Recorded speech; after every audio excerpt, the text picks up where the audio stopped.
Au niveau professionnel, déjà la première difficulté pour eux, ce sont les séquelles des traitements. C'est-à-dire que suite au traitement, il y a beaucoup de conséquences, notamment des problèmes de mémoire, de fatigue, de concentration et d'attention, qui font que ces personnes-là ne peuvent plus exercer leur métier comme avant.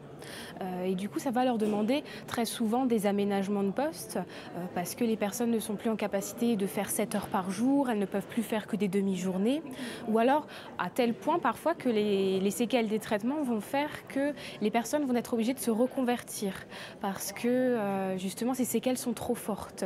Je me souviens d'une dame que j'ai suivie qui était coiffeuse et qui, suite à un cancer du sein, avait un lymphodème, c'est-à-dire qu'elle avait le bras qui gonflait et du coup elle ne pouvait plus du tout exercer son métier de coiffeuse parce qu'elle ne pouvait plus shampouiner, elle ne pouvait plus couper les cheveux et du coup elle a dû envisager une reconversion et c'était quelque chose d'assez difficile pour elle parce qu'elle ne savait pas du tout vers quoi se réorienter parce qu'elle aimait beaucoup son métier et tout d'un coup on lui a dit qu'elle ne pouvait plus du tout l'exercer.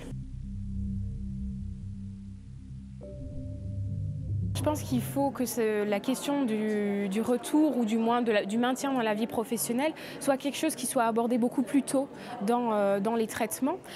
C'est-à-dire qu'en fait, on se rend compte à l'heure actuelle que cette question-là professionnelle est un petit peu mise entre parenthèses lors des traitements.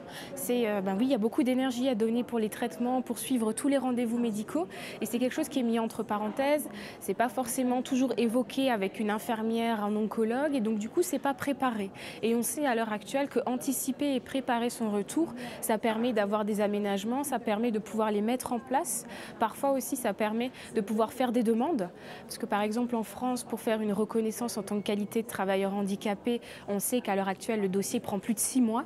Donc si on ne l'anticipe pas, on ne va peut-être pas pouvoir avoir cette reconnaissance-là avant de retourner sur son poste et donc pour avoir des aménagements. J'espère que ça va être un sujet qui va être pris à bras-le-corps par tous les États membres. Pour vous donner une idée au niveau de la France, on est effectivement sur plus de 3 millions de personnes à l'heure actuelle qui vivent avec un cancer ou qui en ont guéri.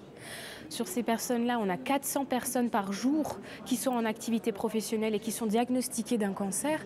Donc effectivement, c'est une problématique qui émerge de plus en plus. Et je pense qu'effectivement qu'il faut s'en saisir assez rapidement pour pouvoir améliorer notamment la vie après les traitements et la qualité de vie pour ces personnes-là.